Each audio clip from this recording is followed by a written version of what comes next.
Kecupan manis di pipi dari sang istri sebagai salam perpisahan kepada tersangka Direktur Utama Perusahaan Daerah Air Minum, PDAM, Tirta Jumporo Kabupaten Jepara tahun 2020 hingga 2023. Pada sore hari sekiranya pukul 16 WIB, Jumat, 8 Agustus 2025, Direktur Utama PDAM Jepara, SB dinyatakan tersandung kasus dugaan tindak pidana korupsi penyalahgunaan dana representatif pada PDAM.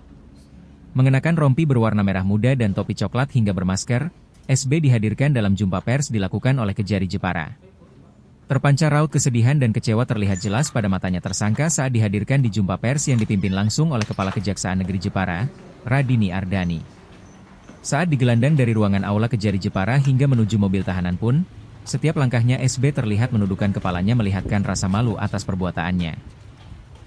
Sebelum masuk mobil tahanan, seketika istri SB datang menghampiri tersangka dan sempat berbisik mengucapkan salam perpisahan dan mengecup pipi tersangka. Pertemuan itu terasa cukup haru, lantaran sebelum berpisah dengan suaminya, istri SB sempat meneteskan air mata sebagai bentuk salam perpisahan.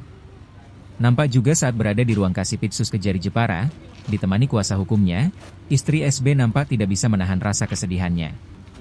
Air mata tetap berkucuran membahasi pipinya. Dalam jumpa pers, Kepala Kejaksaan Negeri Jepara,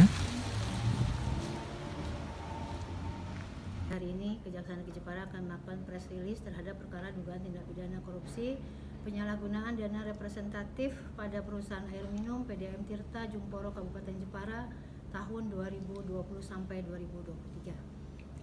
Adapun uraian singkat perkara bahwa perkara ini berawal dari laporan masyarakat yang masuk ke Intel ditindaklanjuti kemudian oleh Pitsus, di mana cukup 2 alat bukti yang cukup berdasarkan print 01-M-32-FD.2.05/2025 tanggal 2 Mei 2025 dan surat penetapan tersangka nomor 02-3-FD.2-08-2025 tanggal 8 Agustus 2025 dalam perkara dugaan tindak pidana korupsi penyalahgunaan dana representatif pada perusahaan daerah air minum PDAM Tirta Jumporo Kabupaten Jepara tahun 2020 sampai dengan 2023 dengan kronologis sebagai berikut, bahwa tersangka SB yang pada saat kejadian perkara mempunyai kedudukan sebagai direktur utama yang diberikan kewenangan untuk mengelola dana representatif dari tahun 2020 sampai 2023 masing per tahun 200 juta rupiah, bahwa kewenangan yang diberikan tersebut adalah untuk kemajuan dari perusahaan air minum daerah, sehingga seharusnya tersangka menggunakan dana tersebut untuk kemajuan dan peningkatan pendapatan perusahaan. Namun demikian, dalam pelaksanaannya uang sebesar Rp558.576.950 yang sudah ada dalam penguasaan tersangka dari tahun 2020 sampai 2023 tidak dapat dipertanggungjawabkan sebesar Rp554.350.000. Nilai tersebut kami peroleh berdasarkan hasil perhitungan kerugian negara dari Inspektorat Kabupaten Jepara. Dan awalnya memang ini sudah ada LHP-nya, laporan hasil pemeriksaan dari Inspektorat, yang kemudian kami tindak lanjuti. Untuk selanjutnya terhadap tersangka kami lakukan penahanan ke depan selama 20 hari. Mungkin itu yang bisa kami sampaikan.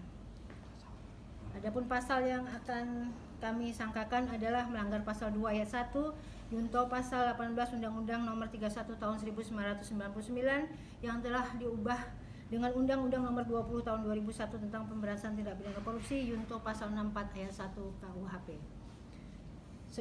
Dan subsidiar pasal 3 Junto pasal 18 Undang-Undang Nomor 31 Tahun 1999 yang telah diubah dengan Undang-Undang Nomor 20 Tahun 2001 tentang Pemberantasan Tindak Pidana Korupsi Junto pasal 64 ayat 1 KUHP.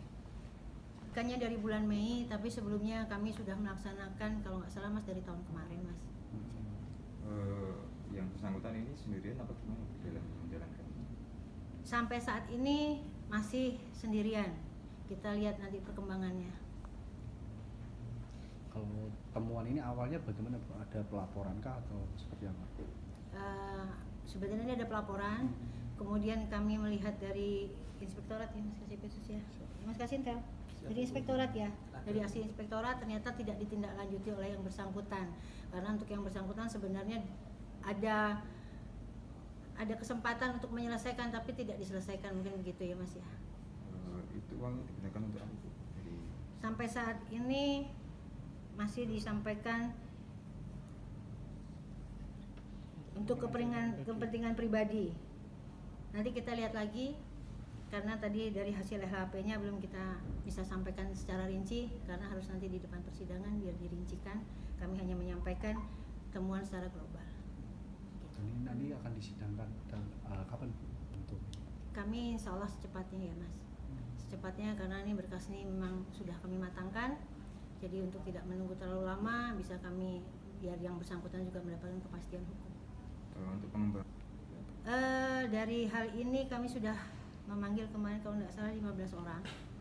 Cuman kan nanti pendalaman dalam tingkat penyelidikan dan penyidikan itu berbeda. 15 orang itu dari mana saja Bu? Dari mahkamah DAM atau dari mahkamah? Banyak yang nanti terkait di situ, tidak hanya dari PDAM. Tentunya juga di sini kan menyangkut juga dengan ahli